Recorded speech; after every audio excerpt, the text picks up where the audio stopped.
Good morning, race fans. Welcome to Calder Park. I'm Brett Hall. Standing here with John Zappia, 9 time, approaching 10-time Australian top door slammer champion. John, you've top qualified for the meeting today. Tell us a little bit about the 2 4-second runs you made yesterday. Look, all the runs were good. The car left hard on the first one, and I anticipated it was going to shake, and I pedalled it. I don't know why, I just did it, and that went a 500, so we knew there was a 4 in the car. And then we come out the next one, we give it a bit more in the right lane, and it went 491.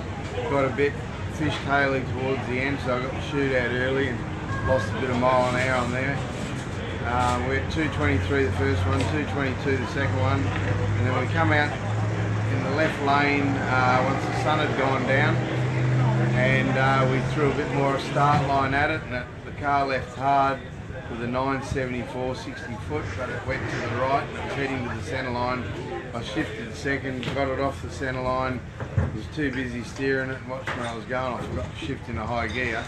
It sat on the rev limit for a while, and then finally I banged it in top gear and it went through the 491. Okay. Lost a bit of time in the middle, and mile an hour was down 221, so a little bit too shy where it needed to be. So we're after the top speed today of 225 set by Valeri. So hopefully we get a good clean run through the middle, and we should be able to stay on it to get that top speed back. Okay, now 225, you're talking, obviously we're only running over 1,000 feet here at Calder this weekend. Yes. How, does that affect the tune-up that you guys apply to the car much, John? No, we don't change anything. It's quarter-mile tune-up in it, we just shut off a bit earlier, that's about it. I mean, you could change diff ratios, you could do a lot of things, but the Calder, the back half of Calder is a bit marginal, it's a little bit bumpy. So we definitely wouldn't put it on kill trying to get that last little bit by changing diff ratios and gearing and stuff like that. So yeah, we just leave it the same. It basically goes through 9,000 revs instead of 10,000 revs in the finish line.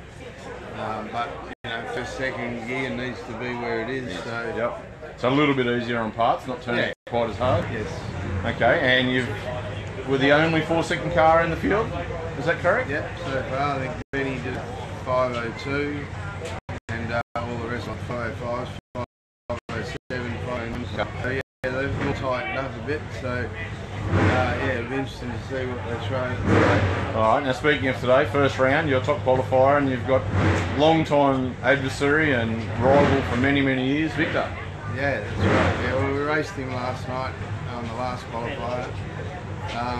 Look, he's run low 5s in that car on a quarter mile, so I mean he's capable of pulling anything out.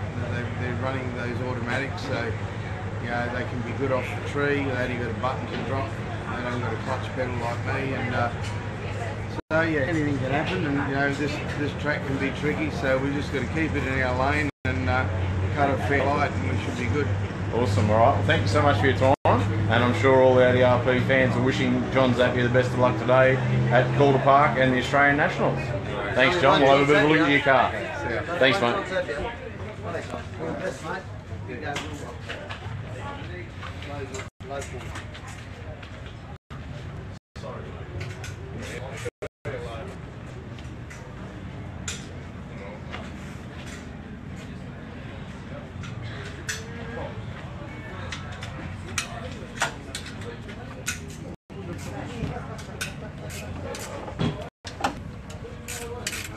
Speaking of the clutch, John was. Guys are just buttoning it up after obviously making a check or an adjustment. Oh, just a bit of an adjustment. I said it last night, and wanted to see what the track's going to do today. Awesome. All right. Thanks for your time and best of luck first round. No worries.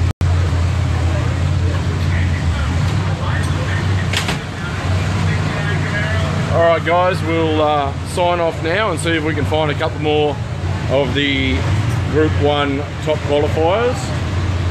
John Canooly's next door. He was a little busy before. We'll see if we can pop in and get a minute of his time. If so, we'll come back to you live shortly.